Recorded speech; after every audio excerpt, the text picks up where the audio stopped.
Well, good morning, everyone. It's Cindy Squirrel here. It's day 2 of making chili sauce. So the first thing I did was I have washed some of the the salt out of here and taste it. Okay, this is the only way you're going to know if you've removed enough salt. If you don't remove enough, it's going to be really salty. So mine was maybe 2 cups of water, and just let that water drain back out. You see how nice and dry the ingredients are because of the salt? Okay, so then I've got everything else on our recipe. I've got one batch is already warming up before I add the pulp to it, and I like to make sure that I've got a heavy bottom pot so it doesn't stick, because there's a lot of sugar. We don't want it to stick.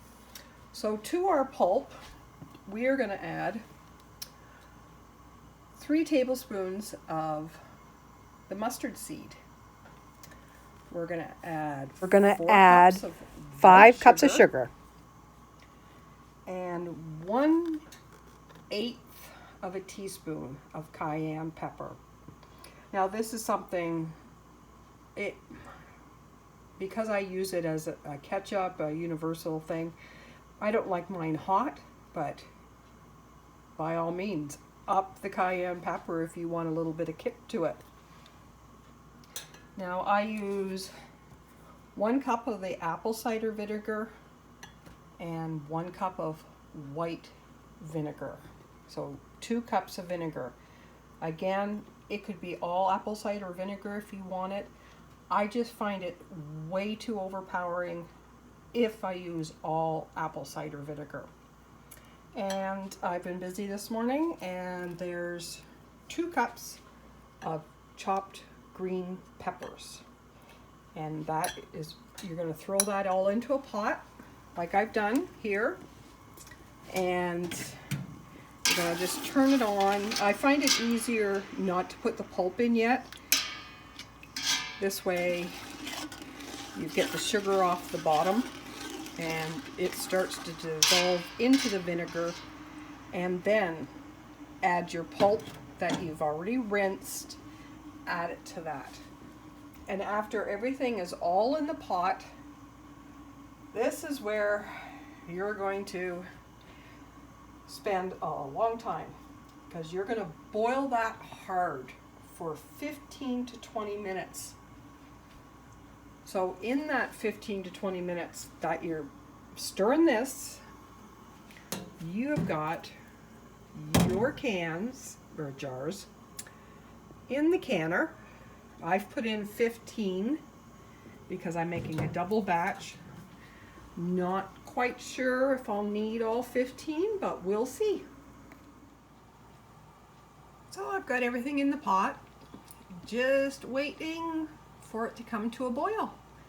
And once it comes to a boil, I'm going to stand here for 15 or 20 minutes, stirring it and not letting it burn to the bottom. So that made 13 and a half of 500 milliliter jars.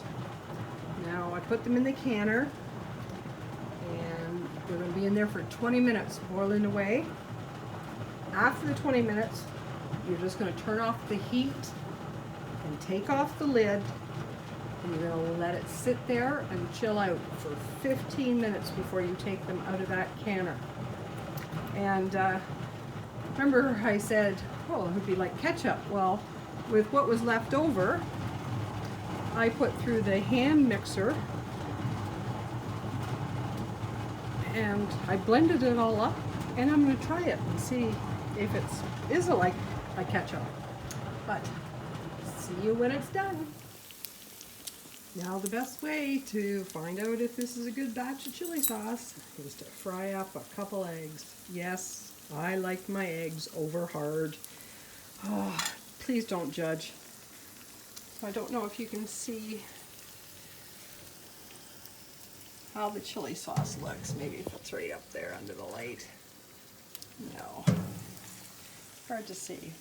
But I do know one thing, we do have hard water. Look at the hardness all over it. So I'll have to wipe those up. So I'm gonna fry up an egg. Well, now remember, this isn't what chili sauce looks like. I put this one through the hand mixer. And that's about how much I like on it. I always put it on the side. Oh, this is going to be so good. I can almost taste it.